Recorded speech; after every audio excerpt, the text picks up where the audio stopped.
Bacaan diambil dari Matius 5 ayat 17 sampai dengan 19. Dalam khotbah di bukit, Yesus berkata, "Janganlah kalian menyangka bahwa aku datang untuk meniadakan hukum Taurat atau kitab para nabi. Aku datang bukan untuk meniadakannya, melainkan untuk menggenapinya.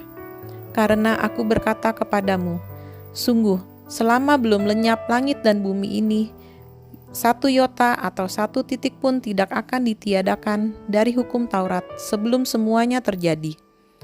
Karena itu, siapa yang meniadakan salah satu perintah Taurat sekalipun yang paling kecil dan mengajarkannya demikian kepada orang lain, ia akan menduduki tempat yang paling rendah di dalam kerajaan surga.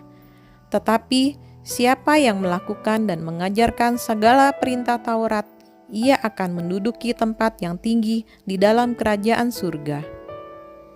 Demikianlah sabda Tuhan. Untuk kita renungkan, Yesus datang untuk menunjukkan makna hukum Taurat yang sebenarnya. Seluruh cara hidup Yesus merupakan suatu bentuk ketaatan utuh atas apa yang termaktub dalam hukum Taurat dan kitab para nabi. Dia menghadirkan ke tengah kita semangat dan teladan sejati dalam menaati perintah-perintah Allah. Namun, keempat Injil juga mengisahkan bahwa di mata orang Farisi dan para ahli Taurat, Yesus sering tidak mematuhi hukum yang berlaku.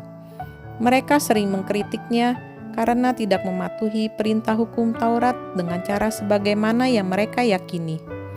Jika demikian, apa yang dimaksud Yesus menggenapi hukum Taurat? Melalui penyertaan tersebut, Yesus bermaksud menyadarkan kita bahwa setiap hukum seharusnya dibuat atas dasar keadilan dan kebenaran, yakni mencakup hubungan yang adil dengan Allah dan sesama.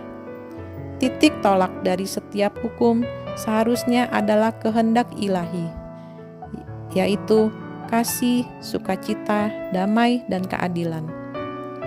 Kita mengikuti hukum yang berlaku, misalnya peraturan lalu lintas, karena ingin memenuhi maksud dari hukum tersebut, yaitu untuk melindungi setiap pengguna jalan raya agar tidak saling menabrak. Cinta memotivasi kita untuk bersikap taat. Kristus datang ke dunia untuk memenuhi kerinduan yang terdalam di dalam hati manusia akan kebahagiaan cinta dan perdamaian. Yesus datang ke dalam hidup kita untuk menjadikan hidup kita lebih bermakna dan berbuah dengan berlimpah dalam kasih dan sukacita, dalam persaudaraan dan kedamaian. Kasih harus didahulukan di atas segalanya. Jika kita mengikuti tujuan dan semangat hukum sebagaimana yang dikehendaki Tuhan, saya yakin hal itu bisa menjadi awal dari kehidupan baru yang penuh sukacita di dalam Kristus.